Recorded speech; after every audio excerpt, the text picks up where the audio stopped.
ಹಂಗೆ ಪ್ಲೇಸ್ಟೋರ್ಗೆ ಹೋಗಿ ಅದನ್ನ ಬಿಡಿ. ಈಗ ನೀವು ಅದನ್ನ ಎಂಡ್ ಮಾಡ್ಬಿಡಿ. ಪ್ಲೇಸ್ಟೋರ್ಗೆ ಹೋಗಿ, ಪ್ಲೇಸ್ಟೋರ್ಗೆ ಹೋಗ್ಬಿಟ್ಟು ನಗರ ನಗರ ಅಂತ ಟೈಪ್ ಮಾಡಿ ಮೇಡಮ್. ನಗರ ಮೀಟರ್ ಅಂತ ಹಾಕಿ ಮೇಡಮ್. ನಗರ ಮೀಟರ್ ಗ್ರಾಹಕ ಅಂತ ಬರುತ್ತೆ ನೋಡಿ.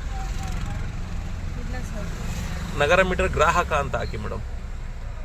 ನಗರ ಮೀಟರ್ ಗ್ರಾಹಕ, ಅದನ್ನು ಹಾಕಿ ಮೇಡಮ್. ಮೇಡಮ್ ಅಲ್ಲಿ ಬಂದಿದೆ ನೋಡಿ, ಆ ಕೆಳಗಡೆ ಇಲ್ಲಿದೆ ಮೀಟರ್ ಡ್ರೈವರ್, ಅದು ಕೆಳಗಡೆ ಇದೆ ನೋಡಿ ಮೇಡಮ್. ಅದನ್ನು ಡೌನ್ಲೋಡ್ ಮಾಡಿ ಮೇಡಮ್. ಡೌನ್ಲೋಡ್ ಮಾಡಿದ್ರಾ? ಏನಿಲ್ಲ ಮೇಡಮ್. ಮೇಡಮ್ ಏನ್ ಗೊತ್ತಾ, ಇದು ಬಂದು ಕನ್ನಡಿಗರದ ಆ್ಯಪು. ಇದು ಮೀಟ್ರ್ ಇಲ್ಲಿದೆ ನೋಡಿ, ಮೀಟ್ರು ಆಟೋ ಮತ್ತೆ ಕಾರಲ್ಲೂ ಮೀಟ್ರಲ್ಲಿ ರನ್ ಆಗೋದು ಇದು. ಅದನ್ನು ಓಪನ್ ಮಾಡಿ ಮೇಡಮ್. ಮೇಡಮ್ ಇದು ನೀವು ಅಲೌಡ್ ಕೊಟ್ಕೊಂಡು ನಿಮ್ಮ ನಂಬರ್ ಹಾಕಿ ರಿಜಿಸ್ಟರ್ ಮಾಡ್ಕೊಳ್ಳಿ.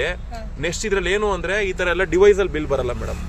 ಈ ತರ ಮೀಟ್ರ್ ಬರುತ್ತೆ ಕಾರು ಆಟೋದಲ್ಲೆಲ್ಲ. ಈಗ ಹೊಸದಾಗಿ ಬಂದಿರೋದು ಕನ್ನಡಿಗರ ಆ್ಯಪು ಬಳಸಿ. Thank you madam. ಓಕೆ.